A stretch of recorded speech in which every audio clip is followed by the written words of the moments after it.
Pottery is important because I think it serves something probably deep and innate and healthy for us to kind of slow down. Working with clay is amazing. It is an automatic relaxer. Will get your mind off of all the mayhem and chaos that's happening outside. And in your world, it's time to just focus and be creative. My name is Julie Hadley. I own Mano Pottery. I co-own it with two other women, Peggy Clark and Diane Waller. We've been the owners for maybe 15 years plus, maybe 17. I'm starting not to keep track. We used to have this space over at 18th Street. It was started by three women who, two of them were leaving the country or moving out of the state. And the third reached out to a bunch of potters and said, please, anyone, let's save the space. 13 of us all pitched in money and our time and energy and kept the place going. It was much smaller than the space that you see behind me right now. It was the basement of a tenement. After a while, we moved here. We've been in this space for 5 years. We took a really big chance that the studio and all the people would come with us. And now we're thriving here at 110 West 26th Street, which is, we doubled, tripled in size. We're now the largest privately owned pottery studio in New York City. I went to art school for painting. I got my BFA in painting. And I was in a studio atmosphere and it was so amazing. And then I graduated and I came back to real life, I guess. I had to move to New York, back home to New York City where I grew up. And I also was interested in education, so I started teaching young children. And I really missed using my hands and being creative. I had a sketchbook. I'd go to coffee shops and I'd sketch, but it kind of wasn't the same. I missed that studio atmosphere and being around other people.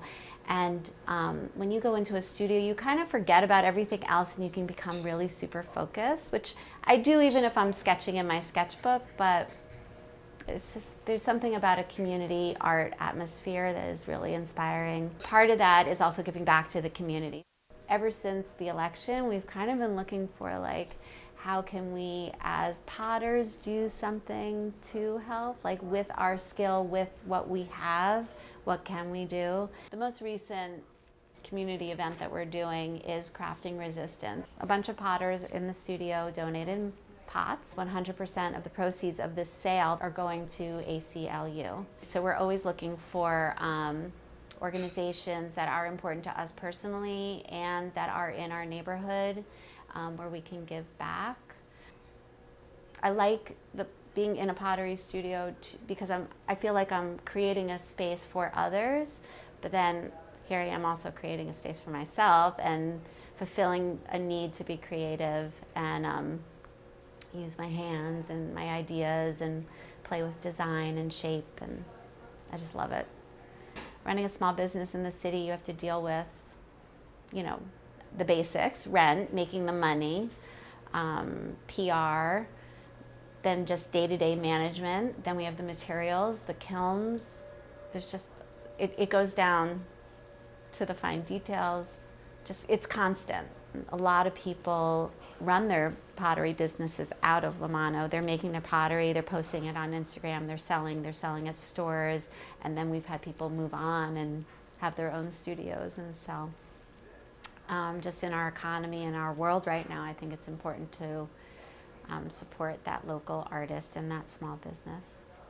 It's really important to support and buy the handmade product. A manufactured, not one of a kind, anyone can have, doesn't have a story. The feel of a handmade cup in your hand is like, it's just very different. I don't know what it's going to be like in 5 years. I can just hope that our mission here and what we're doing here is just going to keep providing a space for people to use their hands, sell their work.